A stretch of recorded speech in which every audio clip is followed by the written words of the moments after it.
मृत्युंजय हमारे अगले कॉलर हैं वेस्ट बंगाल से। मृत्युंजय जी सवाल पूछिए। हाँ सर, मेरा गौतम जी से सवाल है, डॉक्टर गौतम जी से। जी हेलो सर, मैं एक्चुअली मेरे को कोलोराइटिस है, अल्सरिक कोलोराइटिस है, तो क्या मैं वैक्सीन ले सकता हूँ? आपने डॉक्टर गौतम किससे, क्योंकि आज दोनों डॉक्टर हमारे गौतम ही हैं।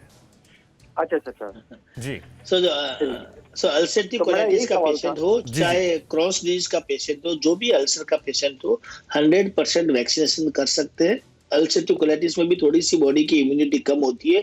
कुछ पेशेंट को स्टेरॉइड पे डाला जाता है, कुछ लोगों को एंटी अल्सर मेडिसिन चलती है, मिसाकोल वगैरह एनिमा देते हैं, लेकिन ये लोग वैक्सीनेशन कर सकते हैं। वैक्सीन इनके लिए बहुत फायदेमंद है। ठीक है, ओमपाल जी हमारे साथ हैं मुजफ्फरनगर से। ओमपाल जी अपना सवाल रखिए। सवाल यह है साहब, जब ये वैक्सीन एक बार लगा दी, दूसरी बार लगाने को तैयार ही नहीं। जी डॉक्टर गौतम स्वरूप, अगर वैक्सीन लगवाने में सेकेंड डोज में टाइम लग रहा है तो इसका क्या कॉन्सिक्वेंस है, क्या असर है, जरा दर्शकों को समझा दीजिए, क्योंकि सडनली डेट चेंज की गई है, फॉर्मेट चेंज किया गया है, तो उससे कई लोगों के मन में सवाल है। देखिए, वैक्सीन की डेट चेंज करने के लिए बस रिकमेंडेड गाइडलाइंस यही है कि जब आपका फर्स्ट डोज ऑफ वैक्सीनेशन हो जाता है तो ऐसा यह धीरे धीरे, अब ये भी एक तरीके से रिसर्च हो रही है, इसलिए मैं जनता को ये चीज बिल्कुल क्लियर करना चाहता हूँ कि जैसे आप नई नई जानकारियां आपको दी जा रही हैं, ये भी एक रिसर्च बेस्ड जानकारियां ही हैं। ये डॉक्टर के द्वारा एक्सपीरियंस बेस्ड जानकारियों के द्वारा ही हम अपने नागरिकों को, या कोई भी सरकार अपने नागरिकों को, डॉक्टर्स उनको गाइड करते हैं।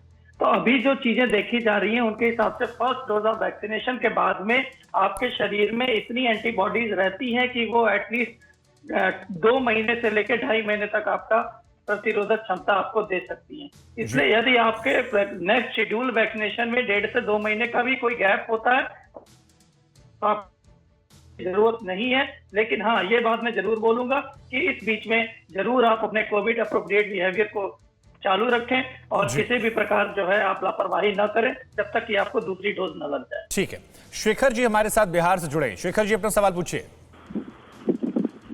हेलो जी शेखर जी सवाल पूछिए अपना। हाँ सर, हमें सर शुगर है, तो मैं क्या ये वैक्सीन लगा सकता हूँ क्या? डॉक्टर भंसाली, शुगर के पेशेंट को भी वैक्सीन लगानी चाहिए। हर तरह के पेशेंट वैक्सीन लगा सकते हैं। सिर्फ जिनको बहुत सीवियर एलर्जी हो या जिनको बचपन में कोई चीज से, कोई वैक्सीन से एलर्जी हुई हो, उनको डॉक्टर के गाइडेंस में लेनी चाहिए। बाकी सब लोग वैक्सीन लगा सकते हैं। जी डॉक्टर भंसाली, अभी क्योंकि कई सारी नई गाइडलाइंस भी आई हैं, अगर आप दोनों डॉक्टर के पास में आना चाहूंगा, नई गाइडलाइंस को लेकर क्या अपडेट आपके पास है? कई सारे डॉक्टर्स कह रहे हैं कि प्रेग्नेंट महिलाओं को भी अब इजाजत दे दी गई है, 3 महीने के बाद वो लगवा सकती हैं, ब्रेस्ट फीडिंग करने वाली महिलाएं लगवा सकती हैं। तो इसको लेकर भी अगर आप क्लियर कर देंगे कि नई गाइडलाइंस में क्या क्या अपडेट आया है वैक्सीनेशन को लेकर। जी शुभांकर जी, जो नई गाइडलाइन आई है उसके अंदर एक तो लैक्टेटिंग मदर, जो बच्चों को दूध पिलाने वाली माता है, और प्रेग्नेंट मदर, ये दोनों भी वैक्सीनेशन करवा सकते हैं आफ्टर सम टाइम। 3 महीने का जो समय दिया गया है, ये नई गाइडलाइन के अंदर क्लियर कट लिखा हुआ है। सिर्फ जो छोटे बच्चे, उनके ऊपर ट्रायल अभी भी चल रहे हैं, उनका अभी तक 18 साल से छोटों का ट्रायल का, उनका अभी तक कंफर्म नहीं हुआ है, उनके ट्रायल चल रहे हैं। बाकी लोग वैक्सीन लगा सकते हैं। कोवैक्सीन जो वैक्सीन है उसमें जो गैप है वो अभी भी 4 हफ्ते का है। जो गवर्नमेंट ऑफ इंडिया का पोर्टल है वो 4 हफ्ते बाद का एक्सेप्ट करता है।